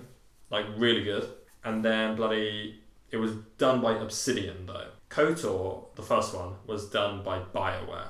BioWare didn't like it. The writers didn't like that Obsidian did this. And so when they were able to write Revan books set after KOTOR, they decided to make the main character of KOTOR 2 not have anything else to do. I'm pretty sure they killed her. And they sort of like pretended that KOTOR 2 didn't happen. They didn't reference it like hardly at all. It's a pretty shitty move in my opinion. A little bit, yeah. Yeah. Especially since some people prefer KOTOR 2 to KOTOR 1. Yeah, I think including late great Total Biscuit. Yeah, I think KOTOR 2 is probably... I think it's quite interesting. Darth Nihilus is one of the most interesting things. Oh yeah, I watched the Star Wars Explained on him. Or actually, I don't think it was Star Wars Explained, but a similar video. Ladder did one on Nihilus recently, I think. Could have been that. Yeah, he's... what would we equate him to? He basically has eternal hunger and he needs to absorb living things to sate... Which is kind of... It sounds like what people do anyway, but like... Yeah, but like he needs to eat... He consumes the Force. Yeah. So he can consume life force from entire planets and stuff. And eventually he basically just becomes a ghost in a cloak. Yeah, because... That you kill with surprising ease. Don't question it, it's a game. Yeah. But I guess that's where Palpatine's powers for taking life force in episode 9 come from. Could be. I do want to say that like when I was rewatching this episode of The Mandalorian, the sheer difference in quality between just this episode and episode 9, I think it's just staggering. I can't emphasize enough how brilliant I think The Mandalorian is in like what it's able to do in not that much time. It's a TV show and it looks friggin' amazing. It has basically a dream team of a bloody creative cast. Is Taika Waititi involved in it beyond directing some episodes? No, he's not even directing in this season, I don't think. Oh, that's a shame. But he's getting his own TV show. That's good. In Star Wars universe? Star Wars, yeah. Is he getting an IG-11? No, he's just going to get his own thing. Oh, just something. Something, yeah, it is of his choice, presumably. I hope there's a comedy, even though it probably won't. I think it will be as comedic as his episode of The Mandalorian, episode 8. Which was quite comedic. It was comedic, but the comedy didn't detract from the drama. Mass comedic. Mass comedic.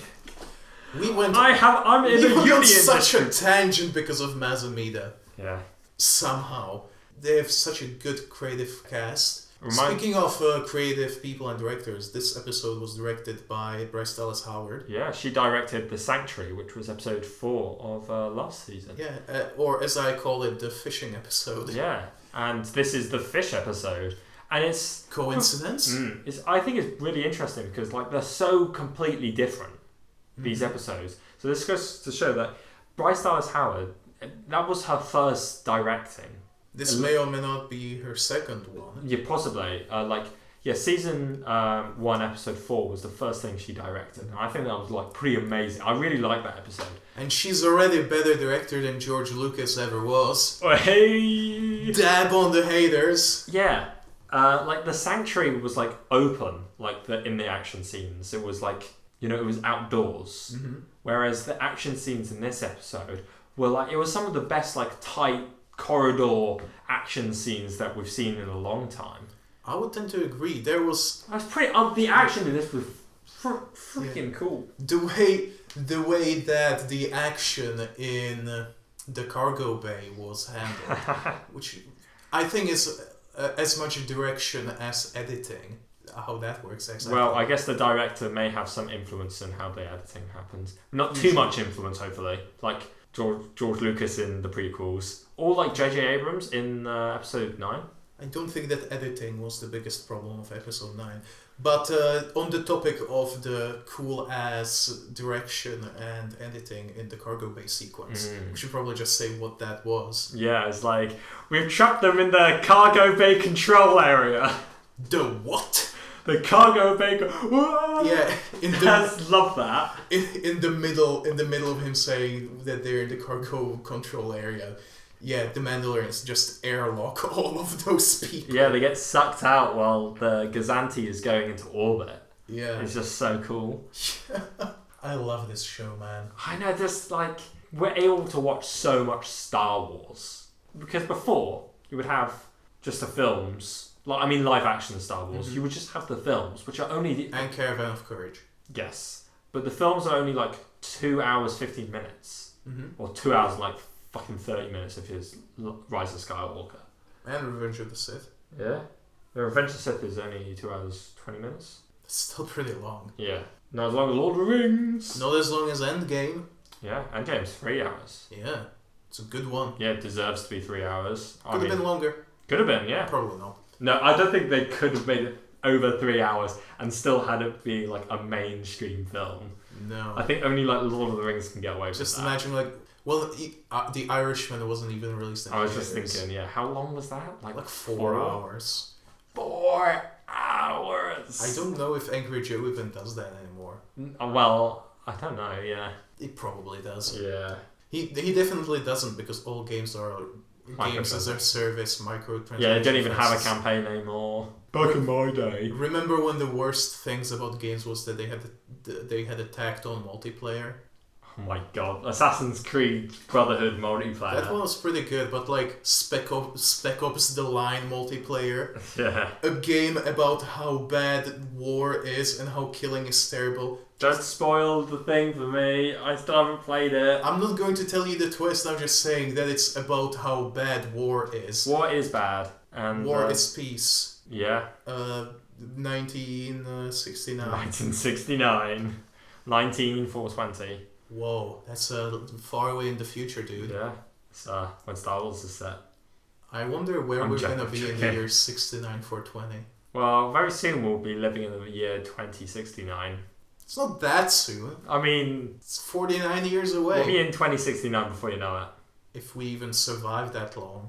Wow. The 6th of the 9th You're month. going to be 69 years old. I'm going to be 71. Haha. I'm going to be 69 years old in 2069. That's a joke. Like a laugh. You're depressed now. I was going to say earlier about how Ahsoka was name dropped as like the next thing Mando's going to. Mm-hmm. But I do not think that she's going to appear in the next episode. You did mention that, and what's your reasoning behind that? Because Dave Filoni is directing episode 5, and they're writing episode 5, not episode 4. So, if Ahsoka's going to appear, I assume that Dave Filoni would write about like his creation. Unless she's going to be somewhat involved in episode 4, but more so involved in episode 5. Yeah, they might do like an episode, Star Wars episode 7 thing of her like standing over a rock on an island. And then she eats Baby Yoda off the cliff. Oh my god! Subverts your expectations! With like a comedic sting as well. Did that happen? Was there like a whoop when bloody Luke threw his... It was played for laughs. I maintain that Luke should have just dropped it. He should have just dropped it on the floor or on the ground or whatever, and that would have worked better. Yeah. But yeah. Bloody start of episode 5 of Mando this season will have Mando letting Baby Yoda run towards Ahsoka, and then Ahsoka's going to look at him, curb stomp Baby Yoda, use her staff, jam it down his throat, and then it's like, how do you like that, you freaking egg-eating prick? She's going to bloody grab Baby Yoda and go like, Stinky, is that you? Stinky? I was like, no, she'll know that they were near Stinky in Mos Pelgo. Oh, they were near Stinky because he was in that school. Well, presumably. Presumably. That's just a theory. A Star Wars Mandalorian theory. Yeah. Is there a character whose name is close to theory so that we can make that pun? If this was a wrestling podcast, we could say an Austin Theory, because there's a wrestler named Austin Theory. I'm going to pretend to know who that is. He's... we shouldn't talk about him, though, because he's a bad guy as well. Huh. Back onto good guys. Ahsoka killing Baby Yoda. Yeah, or just making a reference to bloody Clone Wars the movie. Last time I held a child was... Last time I held a green child. A green 50-year-old child. Oh, God. Yeah, Stinky was probably that old, wasn't he?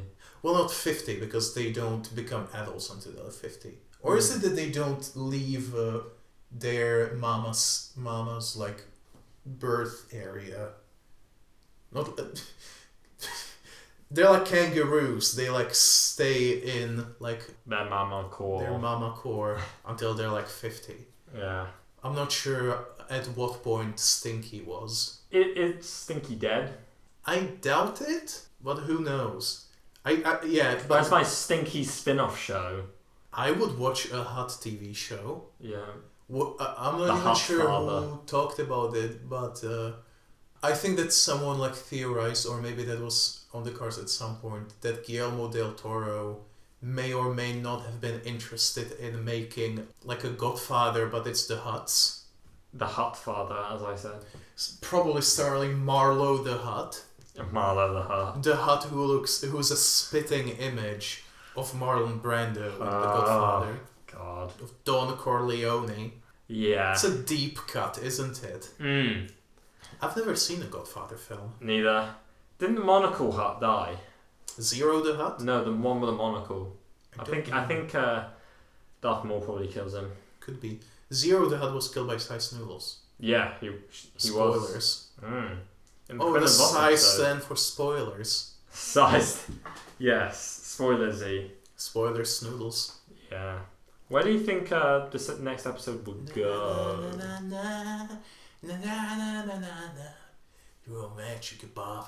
Oh my god, something Jedi rocks! Lower! Who he had?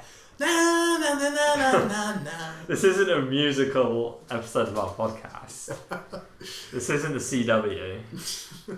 This isn't Strandcats, the music. Strandcats. Oh, I think I felt a part of my soul die. I don't really know where the next episode is going to go. Well, some people, like Star Wars Explained, have theorized that there is just going to be another obstacle. Maybe. Just how Episode 4 was just a place he went. But I don't know. It feels like it would be weird how first episode is at the end of one episode. They're like, go there, and then there's a detour. Then they're like, oh, go here, and there's another detour. I'm pretty sure he's at the very least going to get to Corvus. What if he's ambushed on the way? That would be too similar to Episode 2, I feel, because he was pulled over, which is just what if he crashes, an ambush with extra steps. What if he crashes on Corvus? Again. Or what if he lands on Corvus? And then it's not going to get stolen by fucking Jawas, because that's already happened. And Corvus is a forest planet. Yeah, Corvus is a forest planet. It's now stormed by Ewoks. Oh, episode bloody 4 last season, forest planet, with little fishing ponds. village. Yeah. Next episode is going to be on a forest planet. Well, Corvus is a forest planet. I don't know if it's going to be next episode. But what if... Also, possibility is that bloody Dave Filoni is letting someone else write an Ahsoka episode because he's saving the next episode, which might set up more stuff about the Yoda race. I don't want the Yoda race. It has to be revealed at some point. I don't want to see friggin' loads of little Yodas and like living in a village with like little thatch huts with like even smaller Yodas. I don't want to see that. It's going to happen one day. But I don't want to know their name. I don't want to know where they live. I don't want to know anything about them. I want that to be a mystery. We will see, I guess. Yeah. I would not be surprised if Dave Filoni dared to do it. It's one of the few things I really don't want to happen, and I'm worried that we will see. Would that make the bloom go off the rose that is Dave Filoni for you? Would that make the hat go off I would say Dave Filoni is a rose that you at times grasp by the thorns. Rose Tico. Rose Tico. Are we gonna see a young Rose Tico? Oh my god, no. She deserves some love. I don't think she was born yet.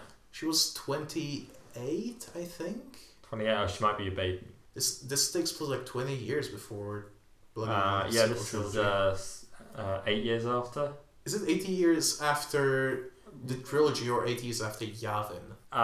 8 years after Yavin. So it's... or is it... yeah, I think it's 8 years after Yavin. Make it like Yavin. 5 years after... after bloody episode 6. Yeah, possibly. I don't think we actually know for definite when Mando is set. I have a vague feeling that we do. Mm. But it's only a vague feeling. A vague feeling. You know, just like how... A Star Wars feeling! No, I was going to say like how in episode 9 they say like about Finn and Jana say that they have a feeling when they mean the Force. Mm-hmm. Which is a bit weird. Yeah, not that. Yeah, it's not a... It's set 5 years after Return of the Jedi, 25 years before Force Awakens. Yeah, so she's probably not going to be featured. No, well, I don't think Rose Tico was ever going to be featured in it. This is like as likely as baby Han Solo appearing in episode 3. But we're probably going to see Rose Tico again, aren't we? No, I don't. Not in live action, probably, but in something. I don't think we're going to see live action for a while. I mean, after Rise of Skywalker. I think that's going to be off limits until some people realise in the story group what the fuck they can do. Because imagine if they just did the same thing again, by which I mean went into another trilogy with no plan. And by doing the same thing, and I also mean just do A New Hope for the 3rd time. The thing is that the only way I can see a post Rise of Skywalker Star Wars Galaxy work is there's not going to be a Republic. And there's not going to be a galaxy-spanning Republic. Because the last time that happened, it got fucking blown up. Then the First Order took it all over. And then everyone came together, destroyed the first, final, and eternal Sith Eternal. They destroyed them all around the galaxy somehow. And now everyone's got their own militaries. There's no Republic military. Resistance is tiny. Pretty much all got destroyed. It's everyone else who is now a military power. So each of these systems are probably going to be fighting for themselves. And it's going to be either factionalism, there's going to be or civil war in the galaxy over different people, or... There's already been a galactic civil war. There's already been two of them. There's been one, and then First Order, and then I think there could be another one. Or it could be what's going to happen with all the pirates. Like, there's a massive power vacuum. There's a double power vacuum because, like, I mean, what has happened in the past, like, 2 years? Like, when is Rise of Skywalker set? 2 years after? Like, I mean... I think it's several months after 8. No, I think it's at least a year. At least 1 year. I'm going to say more than 6 months, less than 2 years. Yeah. Well, I mean, in that span, the New Republic blew up. Like, one system blew up. Well, yeah, but it was the Republic. It was like every bloody senator, the chancellor, all of the bureaucracy blew up, and their fleet, which was all there for some reason. And then the First Order took over the entire galaxy, and then they're gone. So I mean, the First Order took the power vacuum of the New Republic. Yeah. And then, so who's going to take the power vacuum of the First Order? I really would not mind seeing like a Wookiee empire going to war with like the bloody Bith or whoever. And it's not about who's going to control the galaxy, it's going to be just about we can't let the Wookiee just control the galaxy, you know. Yeah. I just want to see a Wookiee empire kind of. I think what's going to happen is... just basically just let every system have its own little sphere of influence. Yeah. And just things happen in between them. There doesn't have to be a Republic and the Sith in every era. Well, there's going to be people that's going to try and set something up, and I think it will fail because I think that this is going to be the dark ages of the Star Wars galaxy. Well, the sequel trilogy already is, but for different reasons. But I mean, like, the sequel trilogy is going to create the big problem that is going to... I think the galaxy is pretty fucked now. And I do think that if I want that to be the case, but I don't... I feel like that if the story group was like, okay, this trilogy is going to go into the Dark Ages, that would kind of be like, we kind of fucked up, and basically what we wrote is going to make the entire galaxy suck. And I don't think they're going to kind of like admit defeat like that. No, they're not admitting defeat that it would make the galaxy suck. I mean, the Sith have been destroyed. Mm-hmm. Like, they've been double, triple, whatever destroyed. Like, all of them are dead. Okay, that's final. There's no Sith. There's no Sith. Doesn't mean there's going to be no dark side, because the dark side is in everybody. Just like how the light side and the dark side is in everybody. He's capable. I mean, the brother didn't die, did he? No, it's capable everywhere. Who was it that died? Was it the father? The father and the daughter die. I see. And in Legends, the mother was Abeloth. She doesn't count. That doesn't count. Yeah, that time on was it Ryloth? No. Kate and Nemoidia doesn't count. That time which you see in Clone Wars, but you don't see the occasion that doesn't count. But you see the battle on Kate and Nemoidia that they were part of. You see it in the Poe Dameron comic as well. Really? Oh. Lord Santeca goes there. Oh yes, and he's in like this mask. And I remember when there was like, oh my god, what's gonna happen with the thing Nothing happens. It had no relation to the next films. No relation. Because fun fact, J.J. Abrams doesn't fucking read the comics or care. Neither does Rian Johnson. No, Rian Johnson did actually consult the story group quite a lot, contrary to popular opinion. Okay. Rian Johnson subverted expectations, but at least he cared about some things. Yeah, I think Rian Johnson is a big Star Wars fan. I'm going to have to rewatch all 3 of those films, because I haven't even seen Force Awakens, which I liked since it was out of theaters. I think we should watch them, not necessarily back to back on the same day, but at least one after the other, because I've never seen Force Awakens, Last Jedi. I've never seen them together. I've never seen Last Jedi, Rise of Skywalker together. I've never seen all 3 together, certainly. And I feel like that would show just how they don't really fit. Yeah. We can do that even fairly soon, I would say. Yeah, probably. Interesting. We can do that as an in-between episode between episodes of Mandalorian. Write in if you want that to happen. Yeah, if we don't do that, we can just do it straight after Mando. Yeah. Which would be in 5 weeks? Yeah, true. It should be alright. Yeah. Because there's only going to be 8 episodes found out. That we know about. Do you think we will see Moff Gideon's fleet this season? I'm going to say that it's going to be like the sting at the end of the season, when we realize just how much power he actually holds. Hold those. Holdos, yeah. He's gonna do the holdo maneuver. Oh my god, he does it into Mando. Just Mando. Just Mando.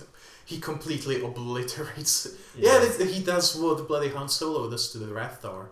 Oh my god, forgot that. Force Awakens reference. Why didn't the Millennium Falcon explode when they did that? Well, when they went into the Wrath Tower? Yeah. Because of... Isn't that what the holdo maneuver is? No, because the holdo maneuver is like she went as fast.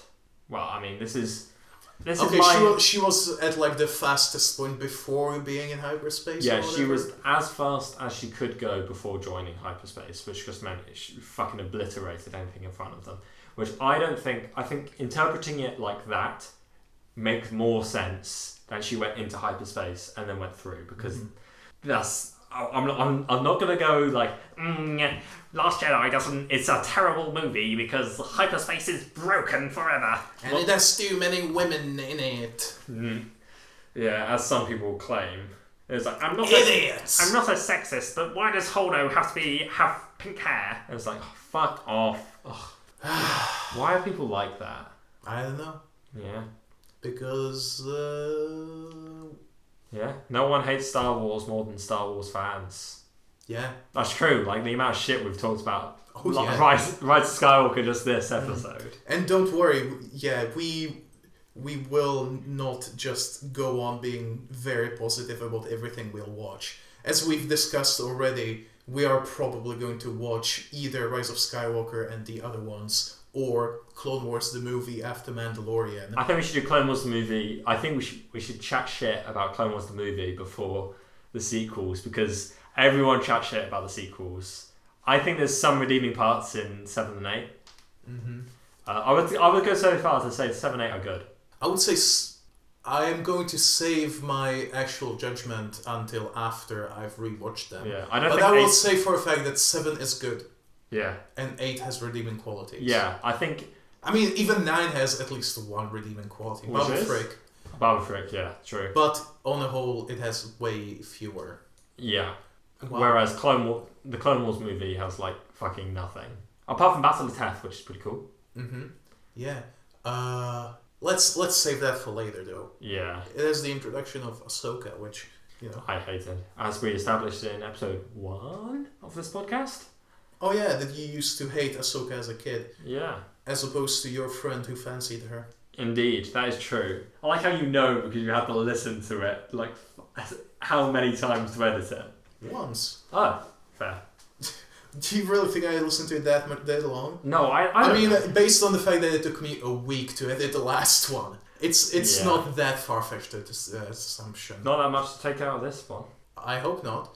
And to make sure that remains the case, do you have any final thoughts? I don't think so. I think I've said everything I can think of. This episode was good. Ahsoka's probably... I say Ahsoka's going to be in episode 5. You say episode 4. I say episode 4. Not necessarily prominently, but she is going to be there. Yeah, I think maybe end of episode 4. But, I mean, it's going to be her episode 5. Like how Bo-Katan's episode was this episode, not last episode. Yeah. Do you think that she's going to feature like more prominently the rest of the story, or that she's okay? No, I think she'll only appear in one episode prominently. Yeah, I'm going to say that's probably going to be the case, and maybe she will show up in the finale, just how the ending of the season 1 was. Everyone shows up again. Do you think we're going to see Greef Karga and Cara Dune in the finale at least? Yes, I think so. It would be weird if they weren't in the season at all. I'm pretty sure. I'm very, very confident that Mando's going to go back to Navarro at some point. I would say that's almost a given.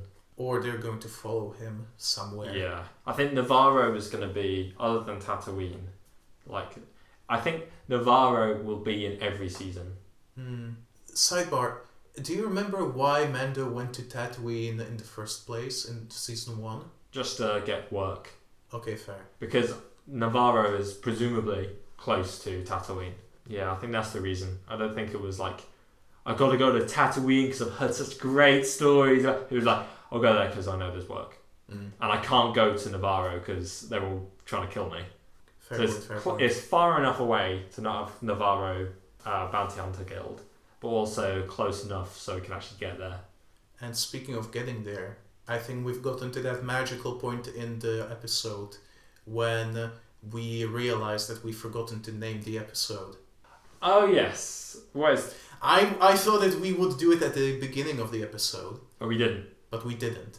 For posterity, starting next week, naming the episode will become a ritual that we'll do at the beginning of our spoiler section. Yes. That's a good idea. Since we forgot, let's do it now. And we can have a brief discussion if you have a different idea from me. I would say that this was the Admiral Raddus episode of Mandalorian Season 2, mostly because it featured a bunch of Mon Calamaris and Quarrens who are also from Mon Cala. Yeah. And, racism. If it's a Mon Cala, it has to be Admiral Raddus. Yeah, understandable. And Admiral Raddus was on... Oh no. I was going to say... He wasn't on the light... No, he was on the Profundity. Mm-hmm. Which got... Well, he was presumably on the Death Star when it blew up as a prisoner. Sad. I'm trying to find a link between Raddus and bloody bo-katan, but I can't really think of anything. They presumably both participated in the Clone Wars. Yeah, probably. I mean, Admiral Raddus was basically the... What's his face? The British dude. Winston Churchill. Winston Churchill. The British dude. You knew who I meant. I did, yeah. That's the guy from Victory of the Daleks. Ah, yes. That's my favourite historical Doctor Who reference. It's really interesting how the history book writers liked Doctor Who that much, so they included that obscure secondary character in the books. He's like the Ewing of real life. The Ewing of real life. It was added in after. Yeah. And he might get taken out. So, oh God! Because he was just like, what was it that was unsavory that we talked about earlier today? I can't remember. Me neither. That was 2 hours ago. Yeah. So yeah, it's Admiral Raddus because Mon Calamari. Because Mon Calamari, and he also dies. At some point. I don't think that any Mon Calas die in this episode, to be honest. No, but Quarren did. A lot of Quarren did to bring you this information. We used to be in quarantine. Hey, and England is now. Yeah, get wrecked. Even though I'm from. Like England. Winston Churchill, he was from England. He was from England. If he was still alive, he would be in quarantine. Yeah. If I were back home, I would be in quarantine. If I was not in Wales, I would be in quarantine. And I will probably be there again when I go home for Christmas. Nice. For Life Day, I mean. For Life Day. Life Day special coming out soon. Speaking of life, I think it's that magical time of the evening. To end it. To end it all. Long live the Empire. Long live the Empire. You may fire when ready.